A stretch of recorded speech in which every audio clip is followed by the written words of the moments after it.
සුබ උදෑසනක් සියලු දෙනාම සංවර්ධන නිලධාරී සේවා සංගමයේ විදිහට ඊටාම ගෞරවයෙන් පිළිගන්නවා මේ මාධ්‍ය සාකච්ඡාව සඳහා.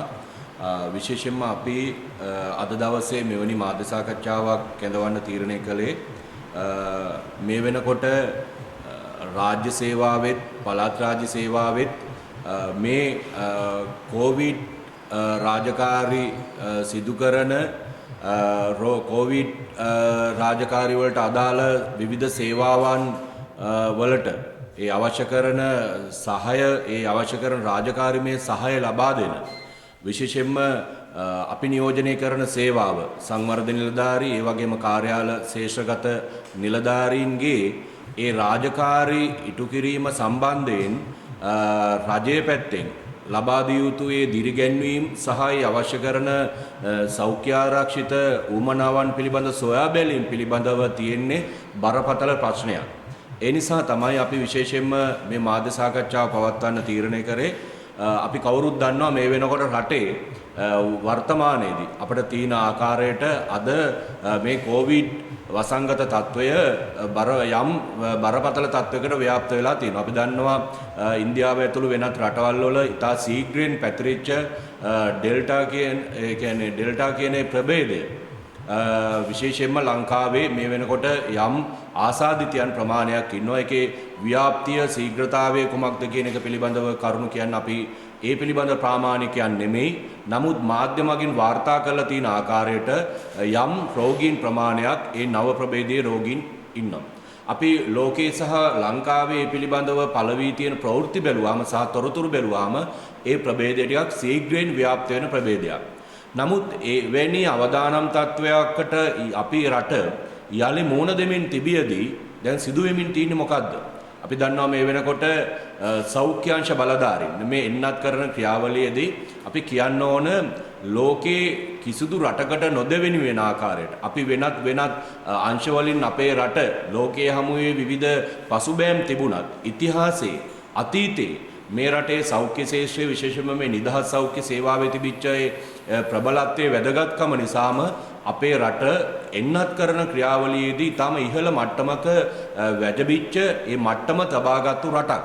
නමුත් අද වෙනකොට මේ වටපිටාව ඇතුලේ රාජ්‍ය බලධාරීන්ගේ යම් තීන්දුවල තියෙන පරස්පරතාවයන් සෞඛ්‍ය බලධාරීන් ඒ පිළිබඳව දක්වන විවිධ ආකල්පමය කාරණා ඒ වගේම ඊට වගකිය යුතු සෞඛ්‍ය ශාස්ත්‍රයේ ඇතැම් පිරිස් වෘත්තික පිරිස් ඒ ගනු ලැබෙන විවිධ ක්‍රියාමාර්ග ඇතුලේ අද අපේ රටේ එන්නත් කරන ක්‍රියාවලිය පිළිබඳව යම් ගැටලුකාරී තත්වයක් නිර්මාණය වෙලා තියෙනවා.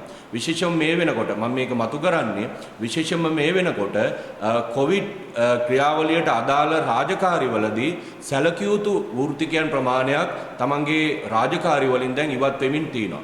විශේෂයෙන්ම දැන් පරිපූර්ණක වෛද්‍ය ඒ වෘත්තිකයන්ට අදාළ කණ්ඩායම් ගණනාවක් මේ කාර්යයන් වලින් ඉවත් වෙලා ඉන්නවා. ඒ වගේම මහජන සෞඛ්‍ය ආරක්ෂකවරු පෞල් සෞඛ්‍ය නිලධාරිනියන් ඒ විවිධ ශේෂ්ත්‍ර මේ වෙනකොට ඒ කාර්යයන් නියැලෙන. එතකොට දැන් අපිට ප්‍රශ්නයක් තියෙනවා විශේෂයෙන්ම මේක මැඩපවත්වන්න මේක මර්ධනය කරන්න මේ වෛරසය මේ මැඩපවත්වන්න අත්‍යවශ්‍ය සේව මැදිහත් යුතු සෞඛ්‍ය අංශය මේ වෙනකොට රජයේ තියෙන යම් තීන්දුව තීරණවල තියෙන නොගැලපිල්ල නිසාමත් ඒ වගේම ඒ වෘත්තිකයන්ට වෙන අසාධාරණය නිසාමත් මේ වෙනකොට ඒ ක්‍රියාවලින් ඉවත් වෙමින් තියෙනවා. එතකොට දැන් ඒ වටපිටාව ඇතුලේ රජය ඒ ඉවත් වෙන්න බලපෑවේ රජයේ යම් පාර්ශවයන් සතුරු කරන්න ගත්ත යම් උත්සාහයන් නිසා. එතකොට විශේෂයෙන් මෙතෙන්දී අපි මතු කරන කාරණේ තමයි මෙන්න මේ වටපිටාව ඇතුලේ අද සංවර්ධන නිලධාරීන්, අභ්‍යාසලාභී උපාධිධාරීන්, විවිධ ශේෂ්ඨගත නිලධාරීන්, කාර්යාල නිලධාරීන් මේ වසංගත තත්ත්වයේ හමුවේ මේ කොවිඩ් වලට සම්බන්ධ විවිධ රාජකාරිවල නිරත වෙමින් ඉන්නවා.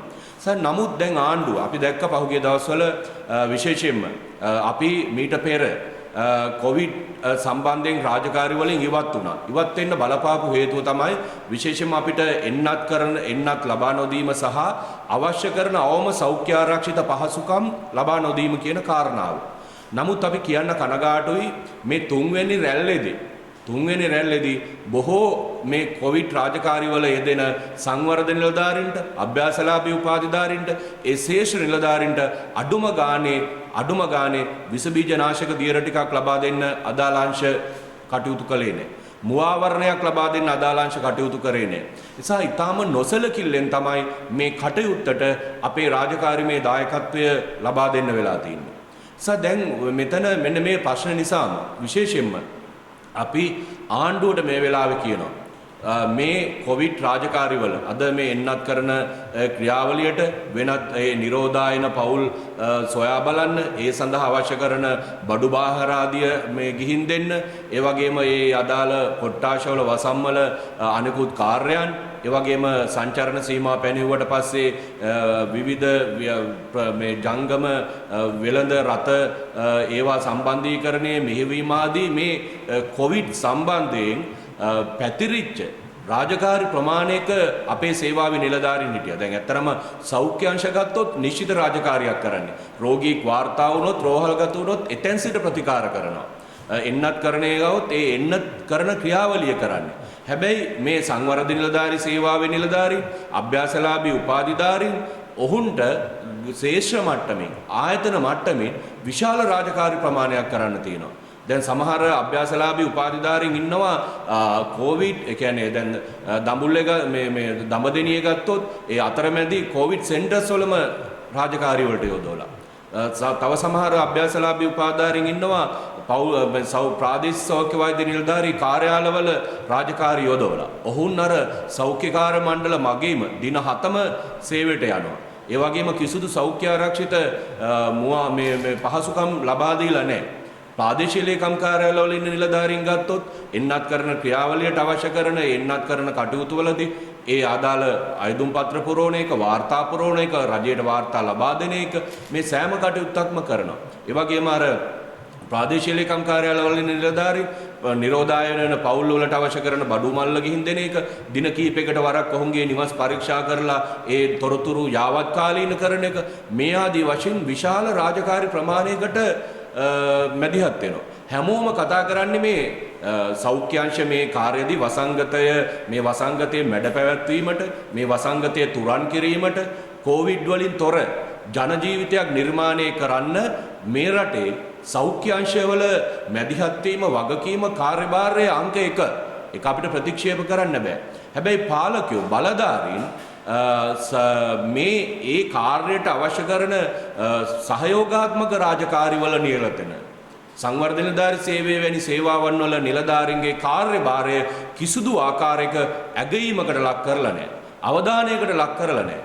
ඔවුන් මේ රාජකාරී කරන්නේ අවශ්‍ය කරන සෞඛ්‍ය ආරක්ෂිත වටපිටාවකද කියන එක පිළිබඳව සැලකිල්ලට ලක් කරලා නැහැ. තම් බරපතල තත්ත්වයක්.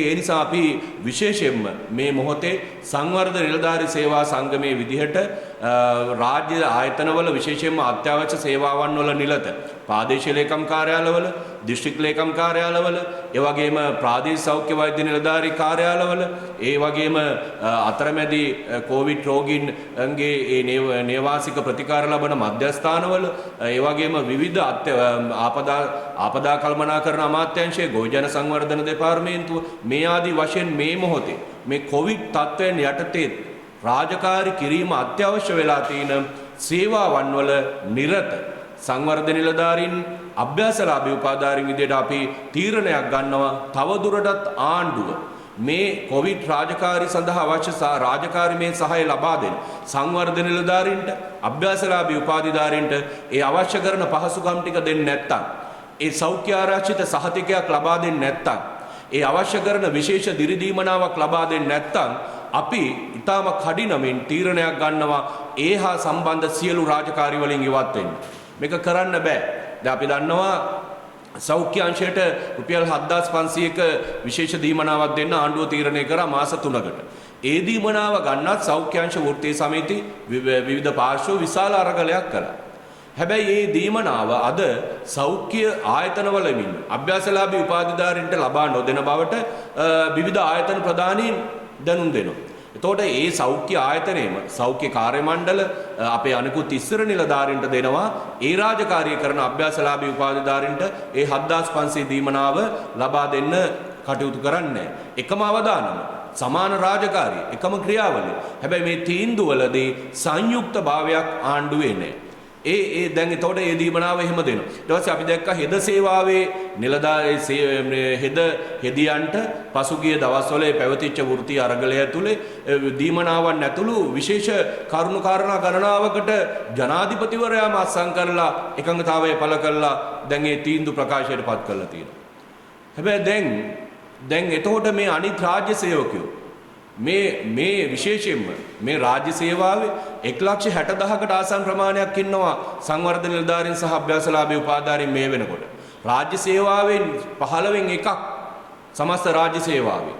එතකොට මේ රාජකාරිවල යෙදෙන නිලධාරීන්ට ඒ අවශ්‍ය කරන පහසුකම් ටික දෙන්නේ නැත්තම්, දීමනාව දෙන්නේ නැත්තම්, ඒ පිළිබඳව රජය අවධානය යොමු කරන්නේ නැත්තම් අපිට අපේ ආරක්ෂාව පතා අපිට සාමාන්‍ය අපේ ආරක්ෂාව පතා අපේ සීමාවෙන් රාජකාරී කරමින් පවුලේ සමාජිකයනුත් රැකගනිමින් කටයුතු කරන්න රාජ්‍ය සේවකයාට සිද්ධ වෙනවා. ඒ අනුව තමයි අපි මෙන්න මේ වටපිටාවට මෙවැනි තීන්දුවකට එන්න තීරණය කළේ.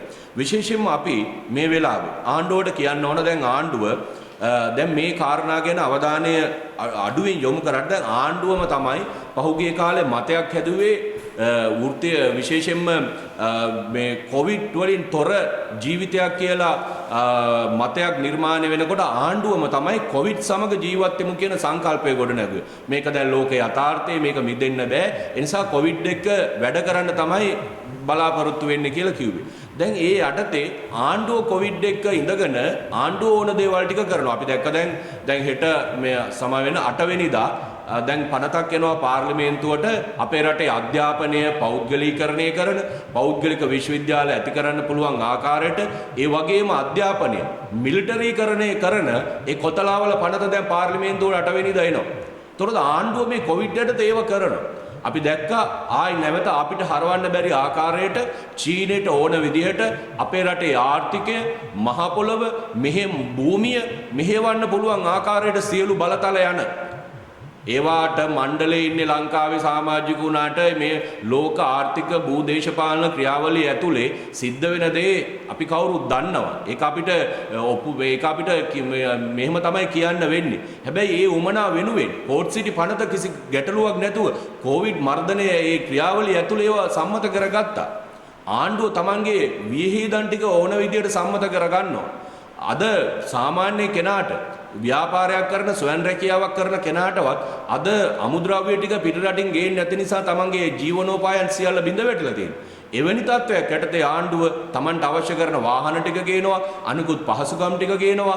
ආණ්ඩුව අවශ්‍ය විදියට අනපනත් සම්මත කරනවා, තමන්ට ඕන දේවල් ටික කරනවා, බඩු මිල ඉහළ දානවා, තෙල් මිල වැඩි කරනවා, පාම් පිට මිල වැඩි කරනවා. මේ ආදී වශයෙන් නොකරන දෙයක් නැහැ මේ කොවිඩ් වසංගතයට මුවා වෙලා. හැබැයි ආණ්ඩුව කරන්නේ නැති කොටසක් තියෙනවා. ආණ්ඩුවට ඕන දේවල් මේ කොවිඩ් වසංගතයට මුවා වෙලා ඊටාම පැහැදිලිව කරමින් තියෙනවා. හැබැයි රාජ්‍ය සේවකයන්ගේ ප්‍රශ්න, සංවර්ධන නිලධාරීන්ගේ ප්‍රශ්න, අභ්‍යාසලාභී උපාධාරීන්ගේ ප්‍රශ්න විසඳන්න ආණ්ඩුව අවධානය යොමු කරන්නේ නැහැ. රාජ්‍ය සේවය වහලා නැහැ. රාජ්‍ය සේවය ඇරලා තියෙන්නේ. රාජ්‍ය සේවය පවත්වාගෙන යන. හැබැයි ඒ රාජ්‍ය සේවයේ නියැලෙන රාජ්‍ය නිලධාරී රාජ්‍ය සේවකයන්ගේ ගැටලු විසඳන්න ආණ්ඩුව කොවිඩ් නිසා කල් ගන්නවා. කොවිඩ් නිසා කල් තබනවා. කොවිඩ් නිසා මග අරිනවා. ඒ නිසා මේක අපි සූදානම් නැහැ.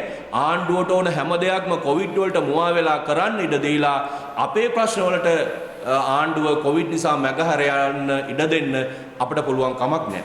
ඒ නිසා අපි තීරණ කීපයකට ඇවිල්ලා තියෙනවා. විශේෂයෙන්ම මෙන්න මේ කොවිඩ් රාජකාරිවල නිරත සංවර්ධන නිලධාරීන්ට, අභ්‍යාසලාභී උපාධිධාරීන්ට ඒ කොවිඩ් රාජකාරී වලට අදාළ සෞඛ්‍ය ආරක්ෂිත පහසුකම් ටික තවදුරටත් ලබා දෙන්නේ නැත්නම් ඒ වගේම ඒ රාජකාරී වල නිරත අභ්‍යාසලාභී උපාධිධාරීන්ට, සංවර්ධන නිලධාරීන්ට පිළිගත හැකි විශේෂ දීමනාවක් මේ අවදානම් දීමනාවක් ලබා දෙන්නේ නැත්නම් ඒ රාජකාරි වලින් ඉවත් වෙන්න අපි ඊටාම කඩිනමින් තීන්දුවක් ගන්නවා.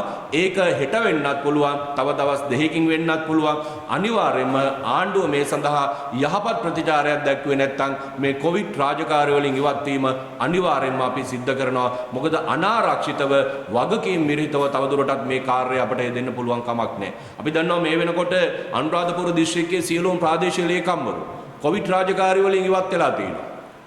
ඇයි පාලක මේ බලධාරීන් කියන ඒවා දැන් මේවත් පාලකයෝ අහන්නේ නැහැ. ඉතින් ප්‍රාදේශීය ලේකම්වරුන්ට ඉවත් වෙන්න වෙන වෙලාවක ඊට වඩා ගොඩාක් පහළ වැටුප් තලවල සේවාවන් වල නිරත සංවර්ධන නිලධාරී අභ්‍යාසලාභී උපාධාරීන් මුහුණ දෙන ගැටලුව මොනතරම් වෙන්න පුළුවන්ද කියලා නිකමට කල්පනා කරන්න. ඉතින් ඒ නිසා දැන් තවදුරටත් අපිට මේ ප්‍රශ්නය මේ විදිහට බාර ගන්න බෑ. අපි මේ රාජකාරි වල ඉවත් වෙන්න.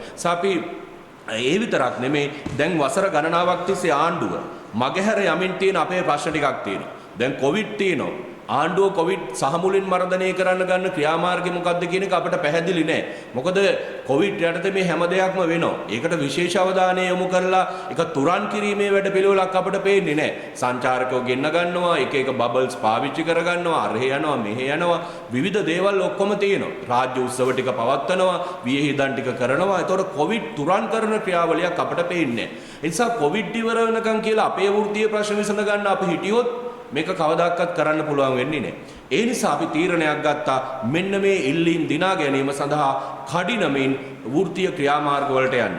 ඒකේ විශේෂයෙන්ම කොවිඩ් වසංගත අවදානමේ යටතේ රාජකාරිවල නිරත සංවර්ධන නිලධාරී, ආර්ථික සංවර්ධන නිලධාරී සහ අභ්‍යාසලාභී උපාධාරීන් ඇතුළු සියලු ශේෂ්ඨ කාර්යාලගත නිලධාරීන් සඳහා අවදානම් දීමනාවක් ලබා දිය යුතුයි අනිවාර්යෙන්ම.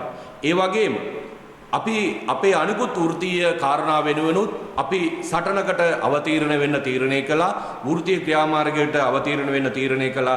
ඒ ඉල්ලීම් අතර විශේෂයෙන්ම 60000කට ආසන්න ගුරු පුරප්පාඩු සඳහා සුදුසුකම් සහිත රාජ්‍ය හා පළාත් රාජ්‍ය සේවාව MN4 ආශ්‍රිත සේවා වැටුප් තලයේ නියෝජනය කරන උපාධිධාරීන් හා අභ්‍යාසලාභී උපාධිධාරීන් සුදුසුකම් සහිත උපාධිධාරීන් අභ්‍යාසලාභී උපාධිධාරීන් ගුරු සේවයට අන්තර්ග්‍රහණය කිරීම.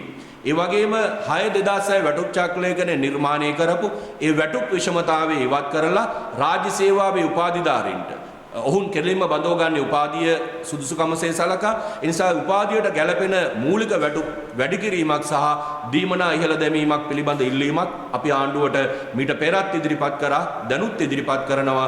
අපි කොවිඩ් යටතේ මේවට අදාළ ක්‍රියාමාර්ග ගන්න බලාපොරොත්තු වෙනවා. ඒ වගේම උසස් වීම පටිපාටිය කඩිනමින් ලබා දීම, ඒ වගේම උපාධිධාරීන්ට දැනට අභ්‍යාසලාභී උපාධාරීන් ගත්තොත් දැනටත් අධ්‍යාපන මට්ටමට ගැලපෙන රාජකාරි නෙමෙයි දීලා තියෙන්නේ. සමහර තැන්වල ලිපිකරු හා සමාන්තර රාජකාරි, සමහර තැන්වල ගබඩා බාරකරුවන්ගේ රාජකාරි, සමහර තැන්වල මුදල් අයකමියන්ගේ රාජකාරි, සමහර තැන්වල කාර්යාලේ වත්ත වගා කරන රාජකාරි. මේ වගේ සැලැස්මක් නැති, පිළිවෙලක් නැති උපාධිධාරීන්ට රාජකාරි පැවරේදීම ඉතාම බරපතල ඛේදජනක තත්වයක් තියෙනවා. ඒ නිසා ඊට ගැලපෙන රාජකාරි සකස් කිරීම. ඒ වගේම අපි දන්නවා 2021 එක දිනට ඉස්තර කරපු සංවර්ධන නිලධාරීන්ගේ ජනවාරි, පෙබරවාරි, මාර්තු සහ අප්‍රේල් හිඟ වැටුප් තාම ලබා දීලා නැහැ. ඒ නිසා අන්නේ හිඟ වැටුප් කඩිනමින් ලබා දෙන්න කියන කාරණාව, ඒ වගේම 2020 අභ්‍යාසලාභී උපාධිධාරීන්, ඩිප්ලෝමාධාරීන් තමන්ගේ වසරක අභ්‍යාසලාභී පුහුණුව නිම වූවාම නියමිත දිනට ඔවුන් ඉස්තර කිරීම, ඒ වගේම දැනටම අභ්‍යාසලාභී උපාධිධාරීන්ගේ දීමනාව රුපියල් 20000යි. බඩු මිල වැඩි කරලා තියෙන වෙලාවක, තෙල් මිල වැඩි කරලා තියෙන වෙලාවක, බස් ගාස්තු වැඩි වෙලා තියෙන වෙලාවක, සියලු සේවාවන් සහ අත්‍යවශ්‍ය අවශ්‍යතාවයන් වල මිල ඉහළ ගිහිල්ලා තියෙන වෙලාවක අභ්‍යාසලාභී උපාධිධාරීන්ගේ ජීවිත සහ ඒ පවුල් වල නඩත්තුව පවත්වාගෙන යාම සඳහා ආණ්ඩුව මාසයකට ලබා දෙන්නේ රුපියල් 20000යි. ඒ 20000 ගන්න අභ්‍යාසලාභී උපාධිධාරීන් රාජකාරි වල නිරත වෙන්න ඕන අවුරුද්දක් පුරා. මාසයකට 20000යි. අපි ඒ 20000 රුපියල් 30000 දක්වා ඉහළ දාන්න කියන ඉල්ලීම අපි ආණ්ඩුවෙන් කරලා තියෙනවා. ඒක අපේ ඉල්ලීමක්. ඒ වගේම 1999 2021 ඉස්තර කළ උපාධිධාරී පුහුණු කාලය ස්ථිර සේවා කාලයට එකතු කරන්න කියන එක. ඒ වගේම 2016 ඉඳලා අහිමි කරලා තියෙන වැන්දඹු අනත්දරු විශ්‍රාම වැටුප් යෝජනාව ප්‍රතිපත්තිමය වශයෙන් ක්‍රියාත්මක කරන්න අවශ්‍ය පියවර ගන්න කියන එක සහ සංවර්ධන නිලධාරී සේවා ව්‍යවස්ථාව වෙනුවෙන් වෘත්තීය සමිති ඉදිරිපත් කළ තියෙන යෝජනා වහම ක්‍රියාවට නංවන්න කියන ඉල්ලීම් මුල් කරගෙන අපි බලාපොරොත්තු වෙනවා මේ කොවිඩ් තත්ත්වයන් යටතේ ආණ්ඩුව කොවිඩ් යටතේ අනපනත් ගේනවා නම් රට අහිතකර, ආණ්ඩුව කොවිඩ් තත්ත්වයන් යටතේ මේ රටේ ආර්ථිකය තවතවරටත් බිඳවට්ටමින් ඉන්නවනම්, ආණ්ඩුව කොවිඩ් යටතේ විවිධ බඩු මිල වැඩි කිරීම ඇතුළු ජනතාවට පීඩාකාරී විදිහට යම් යම් ක්‍රියාමාර්ග ගන්නවා නම් රාජ්‍ය සේවකයන් විදියට රාජ්‍ය සේවාවේ උපාධිධාරීන් විදියට අපට සිද්ධ වෙනවා මේ අවදානම් තත්ත්වය යටතේ අපේ අයිතිවාසිකම් දිනා ගැනීම වෙනුවෙන් අවශ්‍ය ක්‍රියාමාර්ග ගන්න. ඒ සඳහා අනිවාර්යෙන්ම අපි ක්‍රියාමාර්ග ගන්නවා. දැනට අපි තීරණය කළා තියෙනවා මේ ඉල්ලීම් ටික මුල් කරගෙන රට පුරා දිස්ත්‍රික්ක මට්ටමින් දෙවන්ත උද්ඝෝෂණ මාලාවක් දියත් කරන්න. ඒ උද්ඝෝෂණ මාලාවේ අතරේ අපි බලාපොරොත්තු වෙනවා මේ විශේෂයෙන්ම කොවිඩ් රාජකාරිවල නිරත ඒ සේවාවන් වලට සහාය ලබා දෙන ඒ සංවර්ධන නිලධාරීන්ට අභ්‍යාසලාභී උපාධිධාරීන්ට අවදානම් දීමනාවක් ඇතුළු සෞඛ්‍ය ආරක්ෂිත උපකරණ ටික කඩිනමින් ලබා නොදෙනවා නම් අපි ඒ සියලු රාජකාරී වලින් ඉවත් වෙන්නත් ඉදිරියේදී තීරණයක් ගන්නවා. අනිකුත් සේවාවන් සහ වෘත්තීය සමිතිත් සමග සාකච්ඡා කරමින් විශේෂයෙන්ම ග්‍රාම නිලධාරී සේවාවට අයත් වෘත්තීය සමිති, ඒ වගේම සමෘද්ධි ශේෂ්ත්‍රයට අදාළ වෘත්තීය සමිති, ඒ වගේම සංවර්ධන නිලධාරීන් විදියට අපේ වෘත්තීය සමිති මේ සියලු පාර්ශවයන් එක්ක සාකච්ඡා කරලා අපි කඩිනමින් තීරණයක් ගන්නවා මෙන්න මේ සෞඛ්‍ය ආරක්ෂිත උපකරණ ටික සහ විශේෂයෙන්ම ඒ අවදානම් දීමනාව ලබා දෙන්නේ නැත්නම් ඊට එරෙහිව ක්‍රියාමාර්ගයක් විදියට අදාළ රාජකාරී වලින් ඉවත් වෙන්න.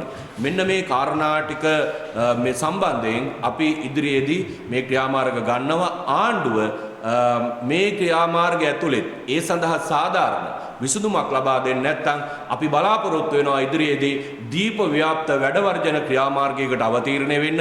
අපි ආණ්ඩුවට කියනවා කොවිඩ් යටතේ මුවා වෙලා කරපු සෙල්ලම් ඇති. අපිත් දැන් අවුරුද්දකට වැඩි කාලයක් ඒක දරාගෙන හිටියා, බාරගෙන හිටියා. ඒ නිසා තවදුරටත් කොවිඩ් වලට මුවා වෙලා වැඩ කරන ජනතාවගේ අයිතිවාසිකම් අහිමි කරන්නේ නැතුව, කප්පාදු කරන්නේ නැතුව වහාම මේ කොවිඩ් අවදානම් තත්ත්වය යටතේ ඒ රාජකාරිවල නිලත අභ්‍යාසලාභී උපාධිධාරීන්ට, සංවර්ධන නිලධාරීන්ට ඒ සෞඛ්‍ය ආරක්ෂිත උපකරණ ටික වහාම ලබා දෙන්න, අවදානම් දීමනාව කඩිනමින් ලබා දෙන්න අවශ්‍ය පියවර ගන්න, පොරොන්දු වෙච්ච දීමනාව ලබා දෙන්න.